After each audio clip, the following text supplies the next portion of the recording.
Voilà, là, ça cette dernière pause de l'année. Donc voilà, on espère finir en beauté. Alors là, c'est pas comme si vous mettez un peu la pression là, pour le coup. j'ai intérêt un peu C'est pas similaire. Oui, bah.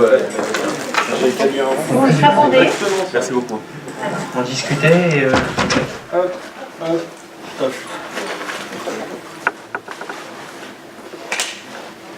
Je laisse le Master 1 TSS. Ah, c'est pour voir si tu suis, c'est bien. Ouais, alors volontairement, il y a 2 coquilles sur la diapo. Donc on n'est pas en Master 1, mais en Master 2. Et mon prénom a été violemment écorché. Et c'était fait exprès aussi. Bonjour à tous et à toutes. Bienvenue. On a la chance aujourd'hui de vous présenter un thème qui nous tenait à cœur, qui était l'interprofessionnalité.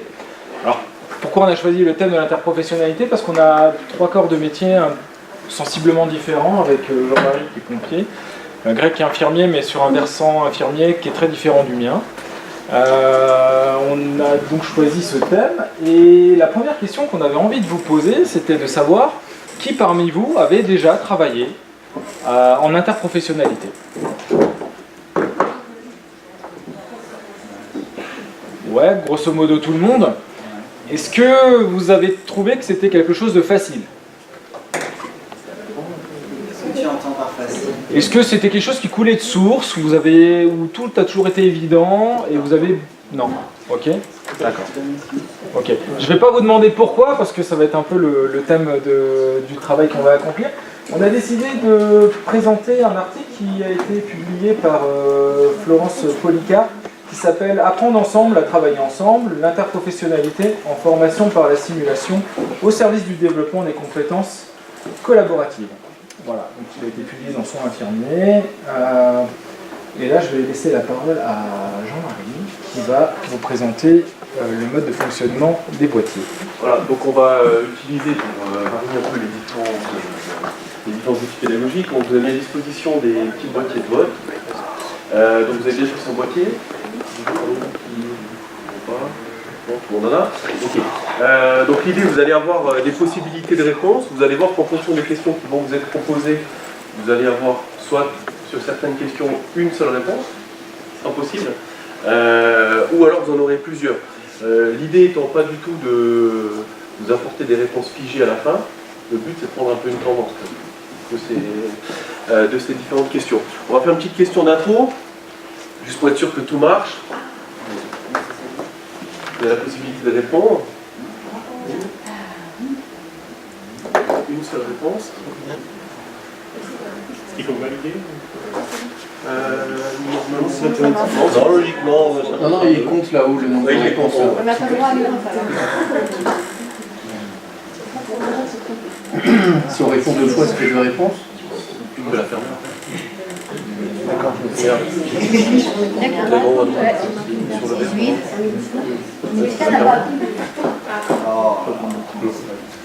Ferme-la. Non, c'est ça. C'est bon. On a répondu. C'est bon? Oui. Voilà. Bon, c'était pour prendre la tendance de la salle un peu, donc on voit que c'est un sujet quand même qui a l'air de un petit peu. Ok. Il y en a quand même qui ne sont pas intéressés. Il y en a quand même qui ne sont pas intéressés du tout, mais bon, on va essayer de les intéresser par la suite. Hein. Ça va être simple. Ok, donc ça fonctionne pour tout le monde a bien saisi ce principe. Bon, on va voir.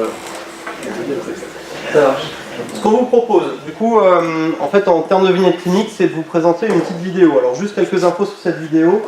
Une vidéo d'une séquence de simulation. Alors, je suis désolé, l'image, vous allez voir, elle n'est pas super de bonne qualité. Elle a été faite il y a relativement longtemps.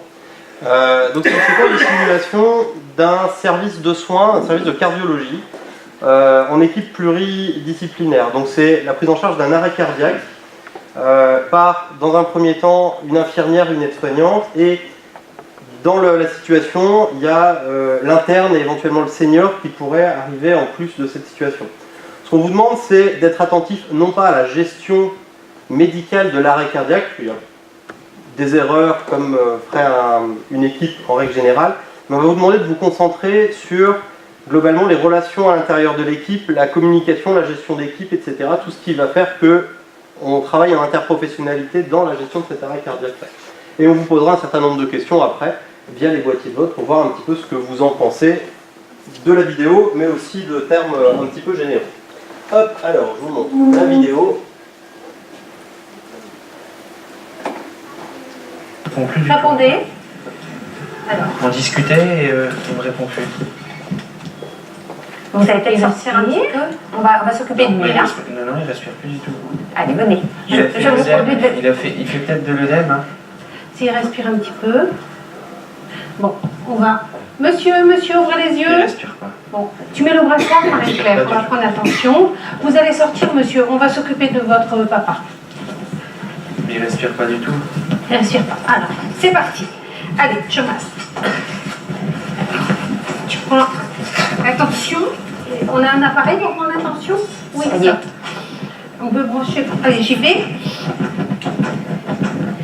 Tu vas biper l'interne et tu vas chercher le chariot de Réa. Tu peux prendre attention là? Vas-y, ça marche. Ça fait scope ce truc-là ou pas? Ouais, bah oui, c'est ce qu'il a d'habitude, ouais. Ça prend l'attention? Ça marche? Oui, est-ce que vous pouvez venir chambre 150? Il y a un problème avec un patient, s'il vous plaît. Oui, qu'est-ce qui se passe? C'est quoi le bruit là? Je continue, tu me dis ce que c'est? Ça a pris l'attention ou pas? Bah oui, j'ai mis en marche. Bon. L'interne arrive. Ça va? Tu veux que je Là, j'aimerais bien te relève? attention, Qu'est-ce une que... sac. Je suis désolé, mais qu'est-ce que vous Je faites? te mets là. Je masse, monsieur, parce que il a fait sans doute un problème. Circulatoire, bonjour. On a besoin d'interne, voilà le chariot. Tu mets Est-ce que vous pouvez sortir, s'il vous plaît, monsieur? voilà, tu vas dire à la famille de sortir. Voilà, on va. Je vais la mettre. J'ai pas de tension. Venez, monsieur, je veux vous emmener dehors, mais je vais vous... Ah oui, on va pas regarder. Vous allez vous asseoir et on viendra Ça fait vous 2 minutes, donner hein. des nouvelles rapidement. Et il faudrait. Voilà. Laisser la tête du lit. Le défibrillateur. Qu'est-ce que je fais? L'appareil à choc à côté? Voilà, on va baisser la tête, on va tirer l'oreiller. Hop, tu tires l'oreiller. Parce que là, je n'ai pas compris du tout. Non, il a déjà pas mal, ça fait pas mal. J'ai dû faire 30. Allez, vas-y, on va. Continue. Oui, mais attends. Oui, continue. Mais tire l'oreiller, toi. 1, 2, 3, 4, 5, 6, 7, 8, 9, 10, 11, 12, 13, 14, 15, 16, 17, Attention. 18, 19, 20, 21, 22, 23, 24, 25, 26, allume, 27, 28, 29, 30, le bouton Mais vert. je sais pas même pas. Hein? Le bouton vert, là pour allumer. Le bouton vert en haut. Ah, Et comment tu tires là? Alors. Non, je vais masser encore. Allez, hop, c'est reparti. Et 1, et 2, et 3, Ah, ben, et 4, voilà, attention, super. ça tomber. 5, et 6, et 7, et 8, et 9, et 10, et 12, Il est 13, 14, 15, 16, 17, 18, 19, 20, 21, Allez. 22, 23, 24, 25, 26. Pour avoir... Mais là, on peut pas avoir un tracé, là. Ah oui, d'accord, il est en asystolie complète. ah, voilà. Alors, on masse. Adré. Tiens, Marie-Claire, tu prends le relais, tu fais l'adré. Vas-y.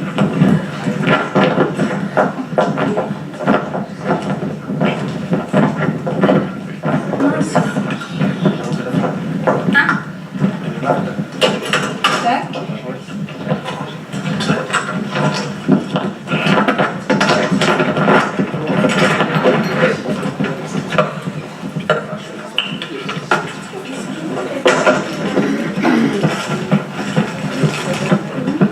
Ouais, c'est plus efficace.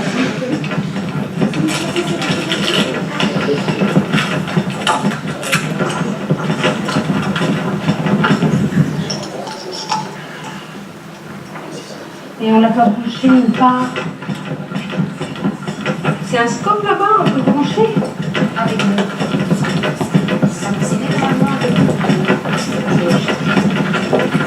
Bon, là j'ai une paire. C'est bon. Voilà, je fais comme si j'ai branché la paire. Hein. D'accord. J'ai pas le temps. C'est pas que j'ai pas le temps, c'est que j'ai pas de robinet.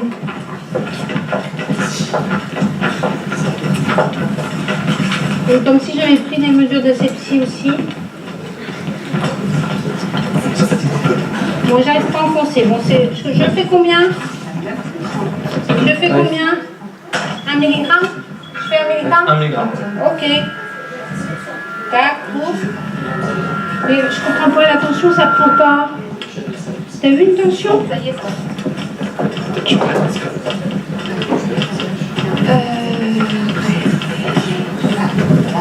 Tu vas mettre le défibrillateur pour ça. Le scoper. Ouais. Ah oui, merci. Eh ben, là, le monsieur...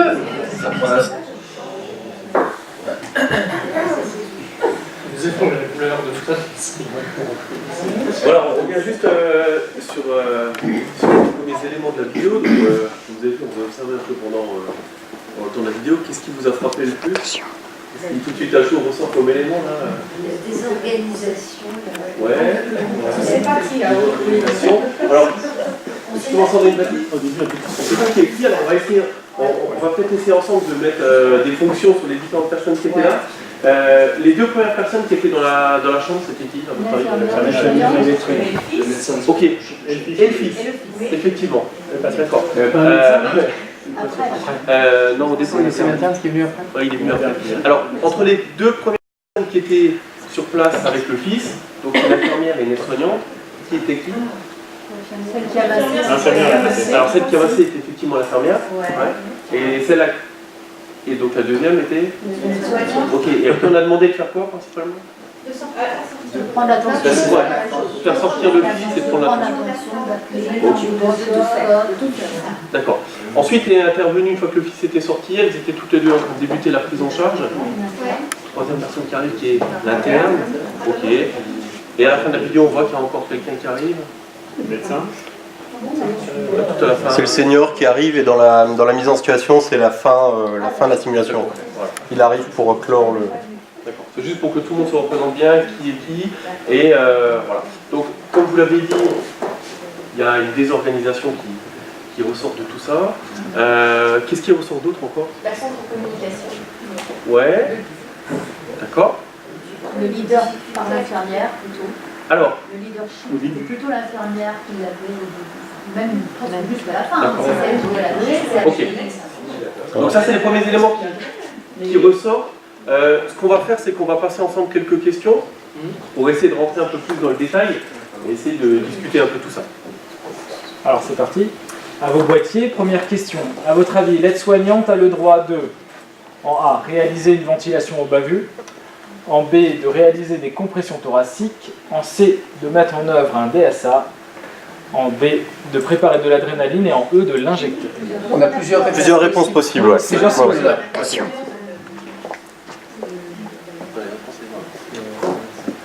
Ouais.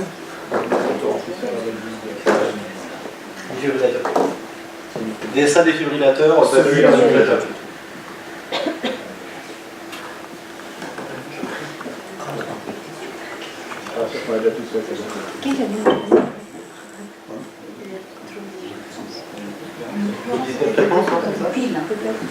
On attend une personne encore, mais vous avez le temps. Hein.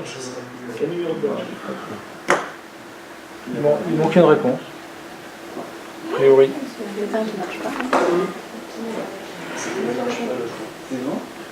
Si on réessaye, qu'est-ce que ça fait si on réessaye? Peu importe. Vas-y, essayez voir. Il y a un boîtier qui fonctionne pas? Il y a un boîtier qui... D'accord. Forcément, qui c'est que ça pouvait être? Évidemment, Annie. C'est moi qui ferme sa récite. Ça c'est clair.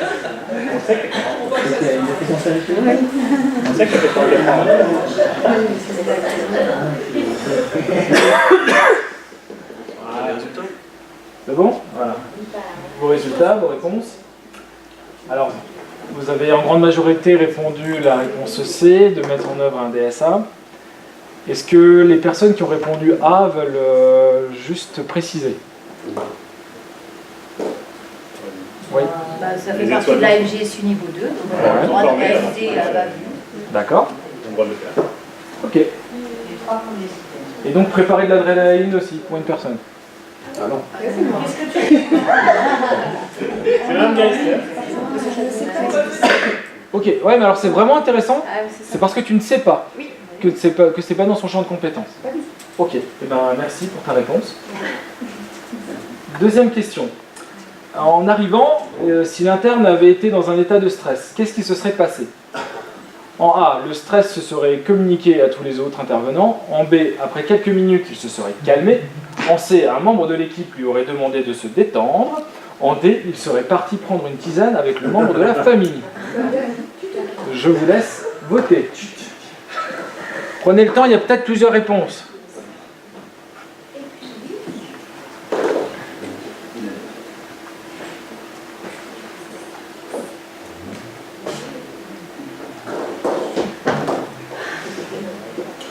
Encore un qui Après, Raphaël, ton dossier marche pas toujours? Raphaël, ça suffit maintenant. T'arrêtes de courir la Ah, bah c'est bon. C'est bon. Ok. On va voir vos réponses. Ah, en grande majorité, vous pensez que le stress se serait communiqué à tous les autres intervenants. Et 3 personnes pensent que la tisane avec le membre de la famille. Pourquoi pas? Pourquoi pas? Ok. À un moment peut-être. D'accord, mais on voit quand même que globalement les réponses sont assez hétérogènes. Hein, il y a quand même un peu de tout, il y a un doute quand même sur cette chose-là. Alors, pour faire le lien avec l'article, Florence Policard explique qu'il y a, pour bien connaître son collaborateur, il y a 3 facteurs à prendre en compte. C'est d'abord le facteur humain, et elle spécifie que le stress, dans une situation de prise en charge d'urgence, et à prendre en compte, donc ça, on l'a évalué, vous vous rendez compte, c'est pas si évident que ça, et qu'en général, effectivement, le stress est communiqué rapidement, surtout quand il est donné par le leader. Ensuite, elle dit qu'il y a, toujours dans ces situations de gestion de l'urgence, il y a une distorsion temporelle, que les gens nomment, et qu'il y a une fermeture sensorielle qui permet une économie psychique. Et enfin, elle parle d'erreurs de fixation liées justement au contexte d'urgence. Elle amène un deuxième point qui est l'importance de connaître son collaborateur et son champ de compétences ainsi que ses limites. Et c'est là que c'est intéressant effectivement de se rendre compte que lorsqu'on ne connaît pas le champ de compétences de son collaborateur, il est très difficile de savoir ce qu'il a le droit de faire ou pas. Donc l'information qu'on voudrait lui apporter ou l'ordre qu'on voudrait lui donner, s'il n'entre pas dans son champ de compétences, on peut rentrer dans une zone de conflit ou d'ombre. Donc c'était assez important. Enfin, elle parle de permettre l'évaluation de son auto-efficacité par l'observation de ses pairs. Elle introduit le concept de Bandura sur l'autodétermination, que tout le monde a plus ou moins déjà étudié dans ce master, j'imagine. Je vais maintenant laisser la parole. Oui, Ouais, je vais compléter. Ouais, juste pour compléter ça, en fait, sur le deuxième point, connaître son collaborateur, les champs de compétences et ses limites, à votre avis, ça se traduit par quoi, là, concrètement? Dans la vidéo, ça s'est traduit par quoi, en fait? Et qu'est-ce que ça induit, finalement? Le fait de ne pas connaître les limites et les champs de compétences? Bah, le fait de prendre l'attention, par exemple, des soignants, mais si l'attention est plus... Non, mais quand elle devait préparer la télé, elle était sans rien par contre. Eh ben, ça donne les ordres. Elle aurait pu mettre les soignants en massage et Ouais, alors il y a le fait de se priver en fait de la compétence des jeunes de certains, juste parce qu'on ne sait pas, finalement. D'accord? Et que dans le doute, qu'est-ce qu'elle préfère faire? Elle préfère le faire elle-même. D'accord? Donc ça, c'est quelque chose qu'il faut, c'est un des points importants qu'il faut faire ressortir là, qui se traduit clairement dans la vidéo. En fait, elle préfère faire elle-même, parce qu'elle donne vraiment l'impression de ne pas connaître en fait, les possibilités, les compétences et les limites par la même occasion de l'intervenant qui arrive. Parfois, les situations justement d'urgence vont faire que les gens peuvent potentiellement dépasser leur champ de compétences. Certains ont fait du SMUR, je pense. Je suis persuadé que l'ambulancier a un jour préparé une ampoule d'adrénaline. Alors que c'est absolument pas dans son champ de compétences. Et sur le moment, il y a un ordre qui est donné. La situation d'urgence fait que, bon bah allez, on y va, tant pis, on verra la prochaine fois, on en discutera après. Et donc on est régulièrement dans des situations dites critiques, en plus dans des dépassements de compétences qui peuvent être dangereuses, que les gens n'ont pas forcément été formés à le faire correctement. D'où l'intérêt de connaître les champs de compétences de son collaborateur. Voilà. Moi, j'avais juste une réflexion par rapport à ce que vous avez dit juste avant sur la question du stress de l'interne. Oui. Parce que vous dites, vous avez dit qu'il pourrait y avoir une transmission du stress et que ça peut changer parce qu'il y a une inhibition par rapport, de l'équipe par rapport au leader. Oui. Or, ce que vous avez dit, et peut-être qu'il y a d'autres personnes qui le partagent, et c'est le ressenti que j'avais eu, sur la vidéo que vous nous avez montrée, le leader, c'était pas l'interne. Enfin, en tout cas, le vécu n'était pas... Donc, on en a là, concrètement, dans ce cas-là, il aurait pu faire les pieds au mur tellement il était stressé. Est-ce qu'on est sûr que ça aurait eu tant d'impact? Parce que là, le leadership n'avait pas forcément l'air d'être de celui de l'interne. C'est ce que dit l'article, en tout cas. Dans cette situation, on n'est ni sûr qu'effectivement ce soit l'interne qui prenne le lead, vu qu'il est resté très calme, difficile à déterminer, mais on verra par la suite des questions que la réponse Sur le leadership. Oui, c'est juste, la question est pertinente. On peut se poser la question en disant et si c'était un membre de l'équipe, finalement, même leader ou pas leader, qui arrivait et qui était stressant pour le reste de l'équipe, est-ce qu'il y aurait une contagiosité des émotions ou pas? On a tendance à... Peu importe le niveau ou le vécu de la place dans l'équipe. Oui, ça aurait très bien pu être l'ambulancier qui venait pour le chercher pour aller au bloc. Peut-être que son stress aurait rendu un élément qui roulait très bien plus crispé, plus tendu. Voilà. C'est tout ce que dit l'article. Par rapport à la vidéo, qu'est-ce qui a encore augmenté le niveau de stress en fait, des deux premiers intervenants? La présence du fils. Ouais, la présence du fils, effectivement. Il y a un lien avec ça, mais il y a encore un deuxième élément, je ne sais pas si vous avez fait attention. Le matériel. Ouais, c'est ça. c'est ça. Connaissance du matériel et la mise en œuvre de ce matériel en fait, a contribué en fait, à augmenter le niveau de stress. C'est quand même encore c'est pas parti non plus complètement de notre connaissance. Ok, on va poursuivre avec les autres questions. Alors, à votre avis, qui était le leader dans la situation? Alors au départ, quand elle était... Qui était le leader dans la situation? Ouais. Est-ce qu'il y avait un transfert? Est-ce que ça a changé ou pas? Ou quelqu'un vous pourriez mettre plusieurs réponses?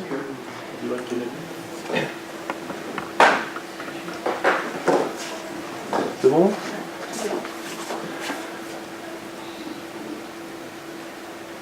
Alors, ok, presque à... Alors à la majorité certainement, donc l'infirmière. Alors il y a deux personnes qui ont mis le membre de la famille. Quelqu'un veut expliquer pourquoi? Ouais. Jean Rodolphe? Au début c'était lui qui était à côté de son père. Ouais. Et, il avait, certes l'infirmière était quand même sûre de ce qu'elle faisait, mais au début il y a eu quand même une influence. Et heureusement que l'infirmière n'a pas vraiment allé très tôt, elle a pris le dessus, mais au début, au moment de l'accident, il y a eu une certaine influence qui exerce l'office sur le personnel qui est là. Ouais. Mais ça n'a pas duré vraiment. Si on voit bien l'action, c'est qu'au début, il y a quand même cette influence-là. Alors cette influence, elle a été caractérisée par quoi? On n'entend pas, excusez-moi, en fait, on n'entend pas les échanges. On a du bruit de fond derrière. Le micro, non? Je peux parler dedans.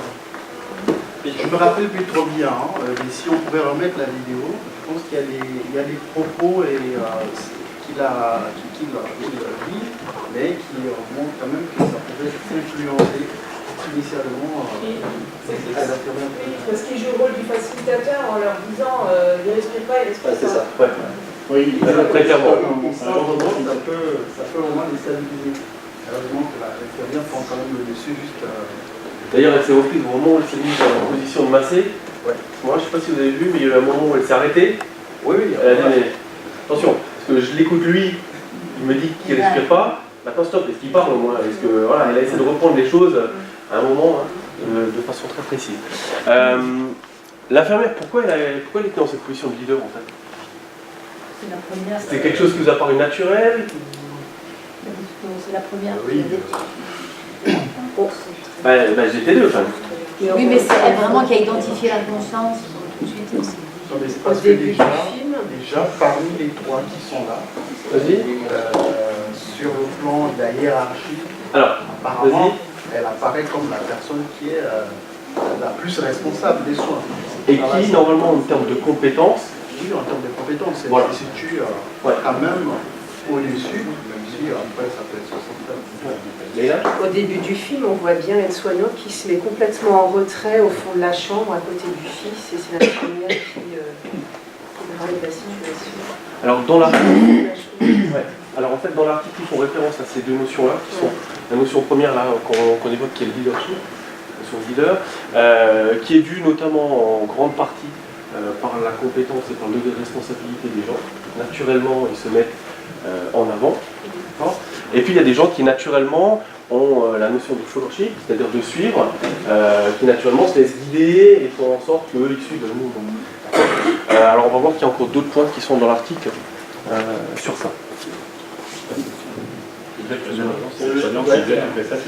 J'ai une question. Il y a l'expérience qui joue aussi. Ouais, en plus, ouais.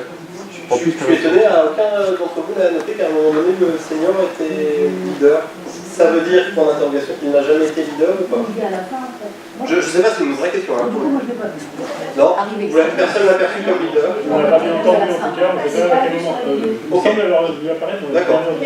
C'est intéressant. Ouais, alors il répond pas à la question, etc., mais c'est super intéressant par rapport à ce que tu disais, Jean-Rodolphe. C'est de dire, hiérarchiquement, logiquement, le leader, il se met un petit peu. Enfin, c'est plutôt la personne un peu plus hiérarchique. Et là, visiblement, dans la vidéo, ça n'a pas été le cas. On aurait tous pensé que l'interne aurait pris ce leadership et vous êtes en train de nous rapporter que visiblement, on n'a pas senti ce leadership de la part de... D'ailleurs, dans l'article, ils le disent, clairement, à l'arrivée de certaines personnes, eux, naturellement, dans les situations, des fois, ils ont tendance à en fait s'effacer pour laisser le leader prendre la main, sauf que des fois, ça n'arrive pas. Et c'est un peu ce qui s'est passé là, parce que finalement, elle s'est retrouvée à continuer à diriger un peu cette situation. Non, vas-y. Ça veut dire aussi que passer le leadership au senior qui arrive, ça veut dire qu'il faut faire des transmissions avant. Se prendre le leadership, c'est bien, mais encore faut-il avoir toutes les informations pour pouvoir guider cette équipe là-bas. Je sais pas, est-ce qu'on peut être leader comme ça en débarquant dans une situation aussi, si c'est pas vrai.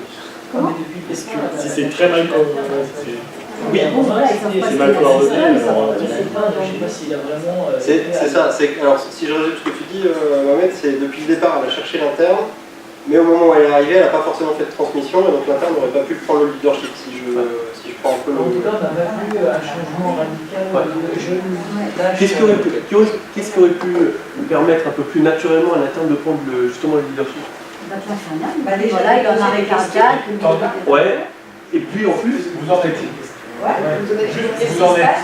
Ouais, c'est ça. En fait, lui aurait pu poser la question tout simplement, de dire ok, vous m'appelez pourquoi, où on en est, qu'est-ce qu'on fait? D'accord, on en est là, maintenant on va faire ça. Ouais, voilà. Mais à un moment, l'infirmière, elle dit quand même, ça fait 2 minutes qu'on masse, elle apporte, il me semble, des informations sur le... Parce qu'elle dit, je sais pas combien de temps on a fait de cycle, elle dit, ça fait une sorte de 2 minutes, qui fait globalement 2 minutes, d'ailleurs, c'est plutôt une bonne estimation. Au moment où elle demande le chariot, elle donne 2-3 éléments, mais pas énorme. Après, l'interne s'en saisit pas. Voilà. Et est-ce que dans vos situations pratiques, ça vous est déjà arrivé, dans une situation pareille, qu'un médecin arrive, débarque, prenne le lead alors qu'il ne connaissait rien à la situation? Oui, et parfois c'est compliqué, parce que justement ils te demandent de faire des choses qui ont déjà été faites, ils te demandent des choses, voilà, oui, effectivement. Et ça complique des fois, sauf si vraiment il a toutes les informations, où là effectivement il reprend les heures. Ouais, si des choses ont été organisées auparavant, ce qui est déjà des fois difficile, parce qu'il faut des équipes qui soient à l'aise avec des gens de situation qui aient pu soit passer dans l'état de stress initial pour être dans l'état de fonctionnement correct. Et là, quand le médecin arrive, il peut prendre la direction, mais simplement, rapidement, il a besoin de ces informations complémentaires. On dit, il se passe ça, il enchaîne quoi. Vous avez soulevé un des éléments qu'elle nomme aussi dans l'article, c'est la connaissance intrinsèque de l'équipe. Plus l'équipe a collaboré, plus elle a eu d'expérience forte ensemble, plus elle a une réponse facile à donner.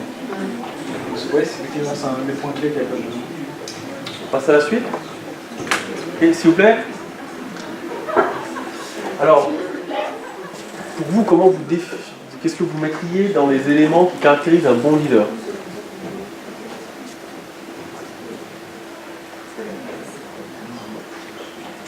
Se place à la tête, c'est physiquement ou... Ouais. Physiquement. Ouais.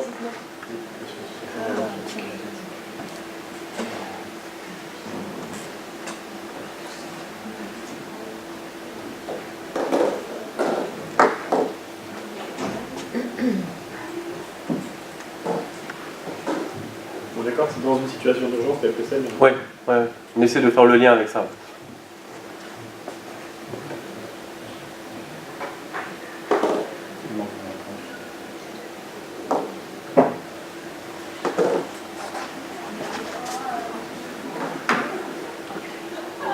Alors, ce qui ressort principalement, c'est qu'il donne des ordres. D'accord. Ensuite, on trouve le fait de se placer à la tête physiquement. Il est déterminé par l'équipe présente. Alors, qu'est-ce que vous entendez par là? Qu'est-ce qui, pour vous... Une infirmière expérimentée versus un interne qui est en basse, inexpérimenté, elle va pouvoir prendre le leadership. On lui explique, là tu te mets à la tête et puis tu vas nous prescrire ce qu'il faut, on est dans le cadre de l'arrêt et puis moi je gère l'équipe, faire un relais. Mais on peut prendre le leadership et c'est pas une question de statut, ça peut être une aide-soignante versus une infirmière. Et c'est aussi déterminé dans le sens que si l'interne est un imbécile, qui refuse d'admettre que lui n'a pas les compétences alors que sa collègue qui traditionnellement n'a pas cette compétence médicale mais qui est plus expérimentée que lui, elle va savoir mieux la situation.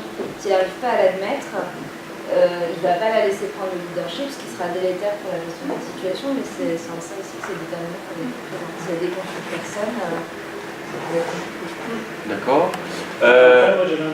Moi j'avais un doute sur le fait qu'il est déterminé parce que genre, pour moi c'est pas un vote quoi. Il y a quelqu'un qui s'impose et après peut-être s'il y a conflit s'il y a questionnement sur la compétence de la personne, là effectivement il y a quelqu'un de l'équipe qui va être un peu, qui va commencer à dire attends, toi ce que tu dis je suis pas d'accord là-dessus et là il faut renverser. Mais à la base c'est souvent quelqu'un qui s'impose dans cette situation en tant que leader et c'est pas un vote en disant c'est pas l'équipe qui détermine la leader. Elle le tolère mensuellement.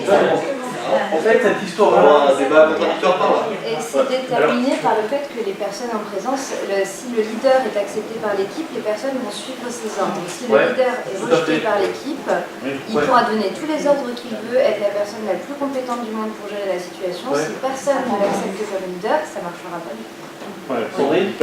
Juste à titre d'expérience, j'ai travaillé effectivement 7 ans dans un service de réa spécialisé en chirurgie cardiovasculaire. C'est très exactement ce qu'on est en train de dire, ce que je vivais finalement au quotidien.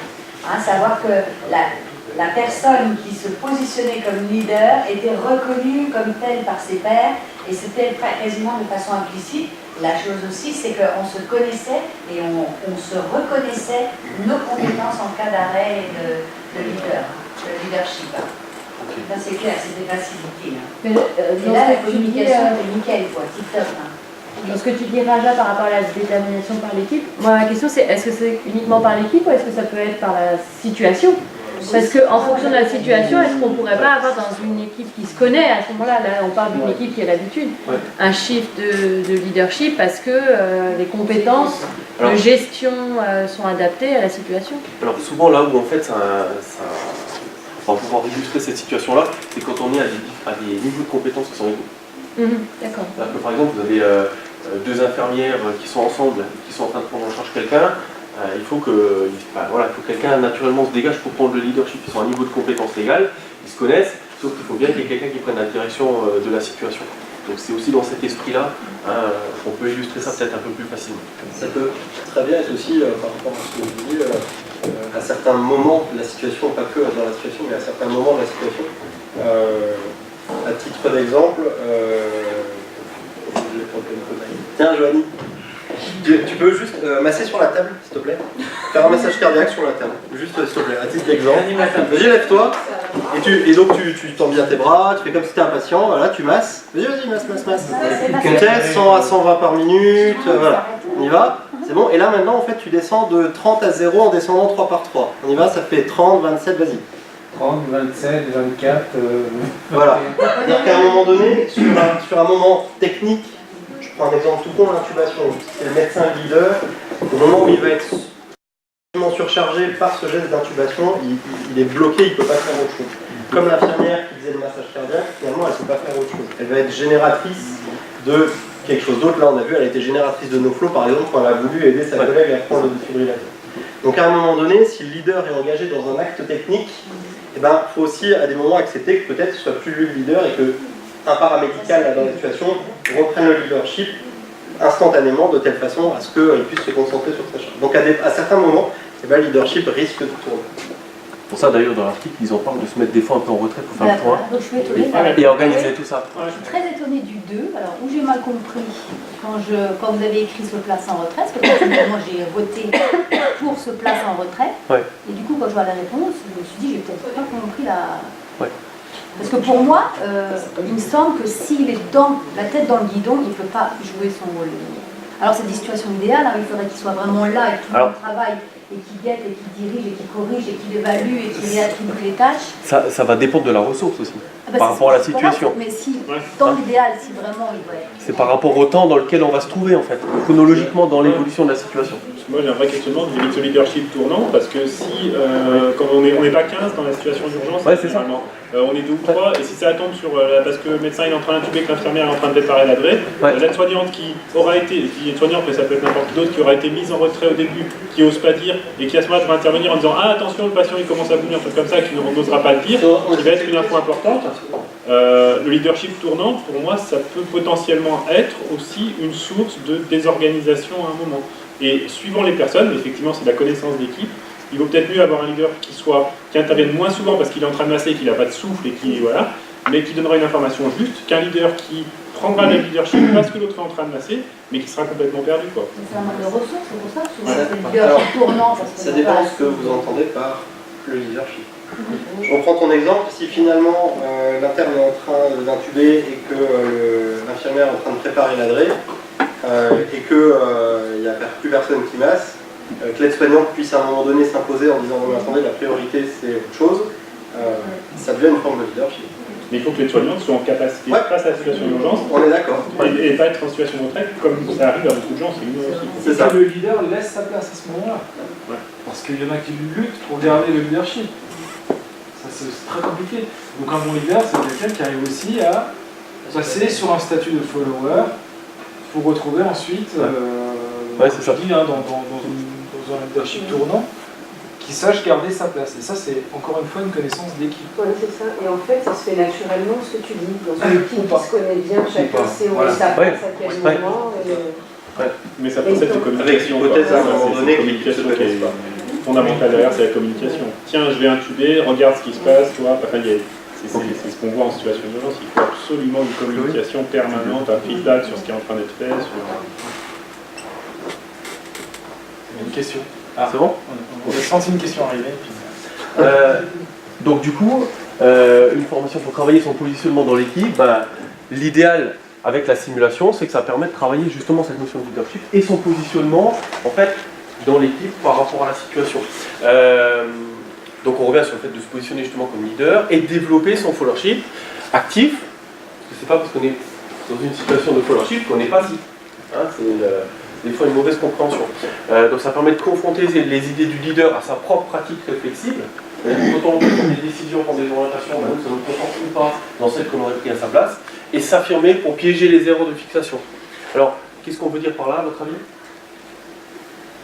Les erreurs de fixation, pour piéger les erreurs de fixation. Il y a une fixation sur la tension artérielle, qui a parasité la prise en charge avec une soignante qui du coup savait plus quoi faire parce qu'on lui donnait 3 consignes, et après c'était mais prends la tension, prends une tension, puis on lui redonnait 3 autres consignes, puis on reprend la tension. Et elle en fait était dans une position plus de followership, d'accord? Sauf qu'elle s'est peut-être rendue compte que l'infirmière était en train de se faire piéger. Et elle est sortie du coup, il me semble qu'à un moment elle essaie de sortir plutôt le scope un peu général. Pour essayer de sortir de ce piège finalement. Donc ça c'est un point... Et ce piège peut carrément être tendu par ces histoires de hiérarchie. Ouais, c'est ça. C'est le fameux j'ose pas le dire parce que c'est le docteur. Ok. Allez, nouvelle série de questions. Pourquoi le fils n'est pas sorti de la chambre tout de suite? Il aimait bien l'infirmière. L'aide-soignante n'a pas entendu la consigne, la recommandation de l'infirmière n'était pas claire, il ne pouvait pas entendre ce qu'on lui demandait.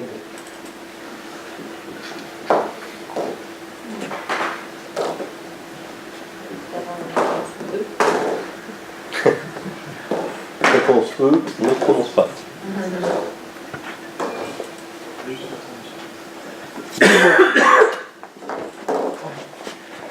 Bon, globalement, vous êtes majoritairement d'accord sur le fait qu'il ne pouvait pas entendre ce qu'on lui demandait, alors qu'est-ce qui peut expliquer ça?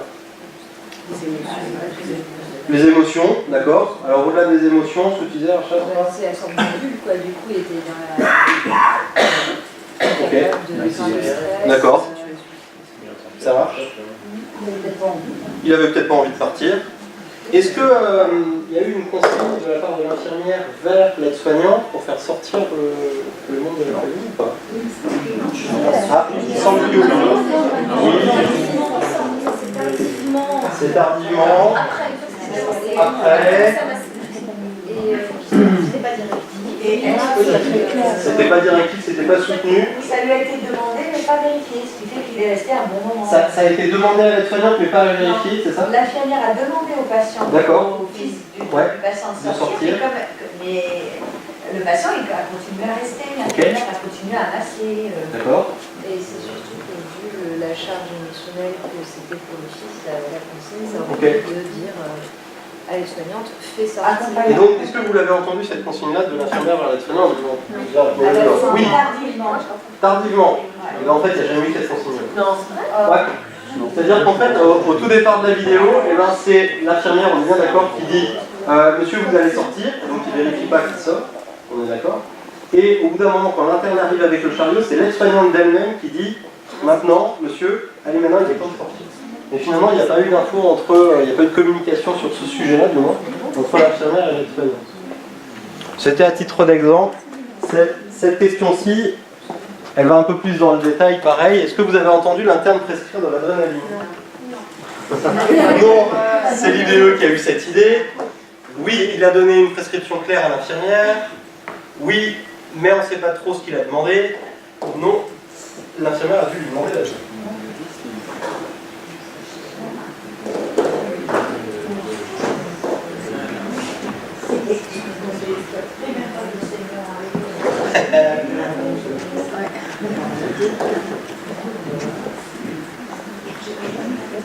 Elle. Non, c'est bon, t'as voté, c'est sûr. Il m'en manque un.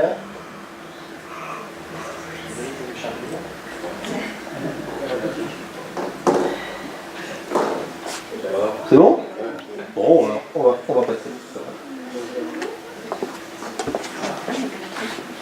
Réponse, l'interne n'a pas prescrit d'adrénaline pour donc 67% d'entre vous et pour 33% d'entre vous, c'est l'infirmière qui a dû lui demander la dose, donc qui a eu l'idée de l'adrénaline finalement et de demander la dose. Donc, ceux qui n'ont pas répondu, donc non, c'est l'infirmière qui a eu cette idée, c'est-à-dire que vous avez entendu l'interne demander de l'adrénaline ou pas? Non. Honnêtement, temporairement, il me semble que l'infirmière prend l'initiative. En gros, est-ce que ceux qui n'ont pas répondu ont entendu l'interne prescrire de l'adrénaline? Il a confirmé après la posologie, quand l'infirmière lui a demandé je fais combien? Ah, 1 milligramme. Je fais combien de fois? D'ailleurs, on n'en sait rien. Et bien en fait, l'interne a prescrit l'adrénaline à un mot. Ouais, il le dit. Il le dit en fait au moment où l'infirmière pose les électrodes du défibrillateur. Est-ce qu'on peut avoir un rythme? Ah bah oui, c'est une asystolie. Et là en fait, l'interne dit on va faire de l'adré, et l'infirmière en même temps dit c'est une asystolie, on remasse. Mais en fait, l'interne a bien prescrit de l'adrénaline. Alors pourquoi ça n'a pas marché? Parce qu'il n'a pas été entendu, parce qu'on n'entend pas. Il n'était pas audible. Alors il a dit très peu de ouais. Qu'est-ce qui a fait que l'info elle n'est pas passée? L'infirmière était sur autre chose. L'infirmière était complètement surchargée par autre chose, donc n'a pas entendu l'information. On va faire l'adré, c'est pas le Père Noël qui fait de l'adré. On va faire l'adré. Qui? Ok. Quand, comment, quel jour? La paire. Alors comment vous feriez dans cette situation? Vous êtes à la place de l'interne, comment vous faites pour que cette adrénaline finalement soit faite? Alors comment vous vérifiez? Est-ce que tu as bien fait l'adrénaline? Je demande à l'aide-soignante de prendre la place de l'infirmière. Personne t'a répondu. C'est bon, hein? Non, je demande à l'aide-soignante de prendre la place de l'infirmière au massage. D'accord. Et enfin voilà, redistribuer le rôle en disant et à l'infirmière, tu prépares ça, et de façon vraiment directive et orientée. C'est toi qui prépares à telle dose, tu l'as fait à telle dose. Donc ça veut dire qu'il y a un leader, on a bien identifié, et pour redistribuer les rôles, et pour éviter, alors si je résume un petit peu, pour éviter ce que disait Chloé tout à l'heure, c'est pour éviter le 11, c'est de cibler réellement la personne, tu fais ci, tu fais ça, d'accord. Il faut qu'il y ait un retour. Ok, il faut qu'il y ait un retour derrière. Il faut être directif de bout en bout. Ok, il faut être directif de bout en bout, il faut qu'il y ait un retour. En gros, c'est ce qu'on appelle les boucles de communication à un moment donné. Alors les boucles de communication, ça marche bien avec justement les prénoms et donc en étant directif. Ça peut marcher aussi avec les regards assistants. Ça peut aussi très bien marcher avec juste la main sur l'épaule. Faudrait faire ça. Ok. Je pense que Léla a compris que je m'adresserai à elle, même si c'est une info qui est un petit peu dans le flou. Mais c'est ça, mieux. Bon, faut faire ça. Ok. Donc la communication, finalement, on tourne autour depuis tout à l'heure. Mais finalement, c'est un des maîtres mots de la relation interprofessionnelle. Et il faudrait une formation, finalement, où on apprend à travailler à la communication en équipe. L'idée, c'est de pouvoir mettre en œuvre des stratégies de communication verbale efficaces. Alors, les boucles de communication, ça marche bien. Les informations claires, ciblées, précises, de telle façon à ce que l'autre comprenne. Et puis surtout, également, qu'on parle le même langage. Si je demande à mon externe de 4e année un médicament dont il n'a jamais entendu parler et je lui demande de le préparer, à un moment donné, il ne va pas me comprendre non plus. L'idée aussi, c'est la communication verbale, c'est pouvoir faire une représentation collective de la situation, c'est réussir à verbaliser ce qui est en train de se passer ou à un moment important de telle façon à partager, on appelle ça le modèle mental partagé dans les facteurs humains, c'est finalement, ok, je vous donne une information importante et on a tous la même information maintenant et donc on a tous la même représentation mentale de la situation. On n'est pas dans l'équipe en train de partir un peu dans tous les sens. Et puis l'article évoque aussi l'idée de reconnaître l'importance de la communication non verbale comme une impression de maîtrise. De la communication verbale, je reprends finalement ce qui était dit tout à l'heure par là-bas, quand c'est des équipes qui se connaissent, dans l'expérimentation qui a été faite dans l'article, naturellement, il disait on savait à quoi l'autre pensait, et puis en fonction de ses réactions ou de sa posture, et bien, globalement, on savait ce qu'il allait faire. Parce qu'on se connaît bien, parce qu'on a l'habitude de travailler ensemble. On est vraiment dans du paraverbal ou du non-verbal, et alors là, pour le coup, ça marche très bien jusqu'au jour où ça ne marche pas. Jusqu'au jour où ça ne marche pas parce qu'il y a un mot, jusqu'au jour où ça ne marche pas parce qu'on a mal interprété.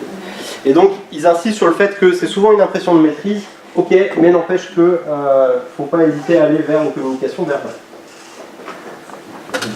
Globalement, pour répondre à tous ces critères, et ben, la simulation en santé, ça marche plutôt pas mal.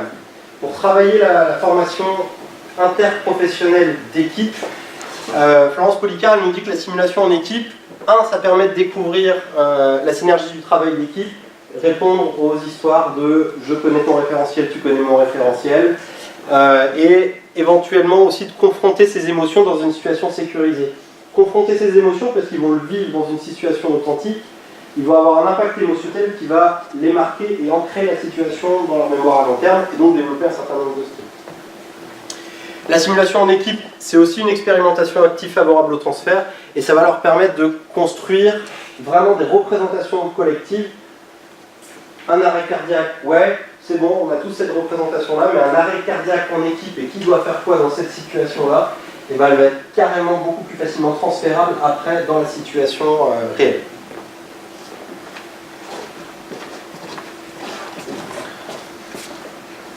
Alors,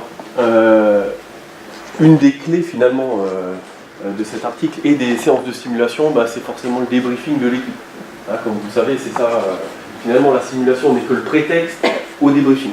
Alors ce qu'il en ressort, c'est que pour la partie découvrir la synergie du travail d'équipe, l'objectif du débriefing, c'est de permettre de produire des nouveaux schémas d'action, de réfléchir ensemble sur les schémas communs d'action. Dans la partie confronter ses émotions dans une situation sécurisée, on va travailler sur deux facteurs importants qui sont d'un côté les facteurs humains et puis le travail de la confiance, c'est-à-dire que les gens vont prendre confiance en eux sur leur réaction face à cette situation.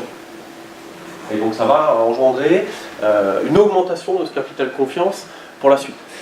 Ensuite, le débriefing a aussi une part importante sur la partie dans la construction donc, des représentations collectives, schéma coopératif, de résolution de problèmes. C'est-à-dire qu'on se retrouve tous ensemble avec des niveaux de compétences différents, confrontés à une situation commune.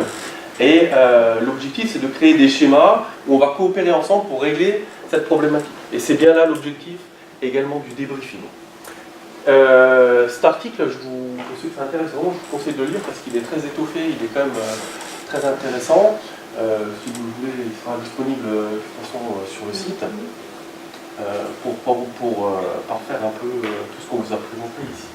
Est-ce qu'il vous reste des questions? On a demandé à Florence Policard de venir, mais elle ne voulait pas. Moi j'ai une question. Ici on est tous formateurs ou sur le terrain, on va dans des équipes avec des étudiants qui vont être là pour peu de temps.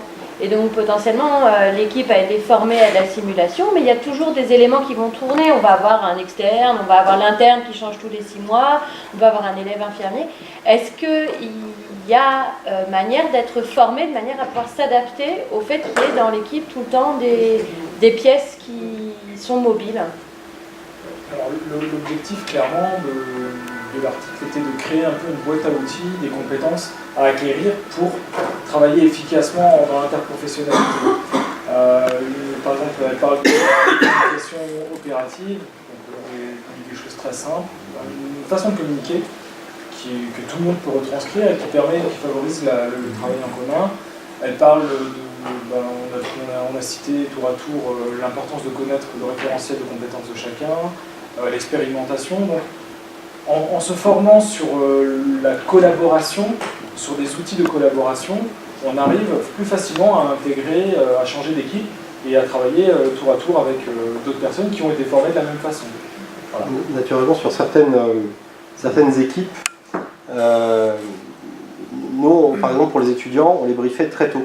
C'est-à-dire que finalement, on faisait un briefing au cas où, dès le début du stage, en disant en cas de situation d'urgence, c'était en réanimation, en cas de situation d'urgence, si on te demande de biper l'anesthésiste, voilà comment il faut faire. Mais c'était une des premières acquisitions qu'on leur demandait du stage, et le chargé d'urgence, il est là. Parce qu'on savait, on avait déjà réfléchi à la question, qu'en situation d'urgence, l'infirmier, il allait faire ça, le médecin, globalement, il allait être occupé à ça, et qui c'est qui allait être planqué devant à rien faire. Certainement, c'était le seul disponible, ça aurait été l'étudiant, et donc très tôt, on faisait une sorte de brief, on anticipait un certain nombre de choses, et donc on avait la solution à qui c'est qui va biper, entre guillemets, s'il y a un étudiant, c'est lui, s'il n'y a pas d'étudiant, prioritairement, ce sera plutôt l'aide-soignant. Mais naturellement, on avait déjà commencé à anticiper un certain nombre de choses, et donc on les formait, dès qu'ils arrivaient, à ces petits modules, etc. Et alors, tous les 6 mois, pour le coup, dès qu'on avait un interne, on refaisait une séance de simulation. Et ça permet de contribuer aussi au fait qu'ils ne se retrouvent pas spontanément devant cette situation à rien faire. Donc ça c'est important aussi parce que psychologiquement pour lui, ça va être compliqué. Au-delà même de l'étudiant, les pièces nouvelles, c'est des fois il y a des nouveaux collègues qui arrivent tout le temps, qui changent régulièrement. Ça peut être l'infirmière du pool qui est là pour remplacer 2 congés maternité. Ça peut être l'intérimaire dans certaines structures qui va passer là aussi de manière ponctuelle. Et ce qui est intéressant peut-être aussi, c'est d'avoir un langage commun autour de la prise en charge de l'urgence potentielle et d'avoir des gens formés et potentiellement tous un peu de la même façon. Tout l'intérêt des faits référentiels de formation à l'urgence pour que quand on arrive sur une situation d'urgence, tout le monde ait au moins entendu une fois les mêmes termes, les mêmes langages, que quand on leur dit tu prends le DSA, tout le monde sache ce qu'est un DSA ou des choses comme ça. Ce que Rosa disait avec la FGSU2, finalement c'est une base commune qui va s'adapter après à chaque service, mais qui impose un certain nombre d'adaptations. Très bien. On va devoir s'arrêter là. Vous allez poursuivre la table.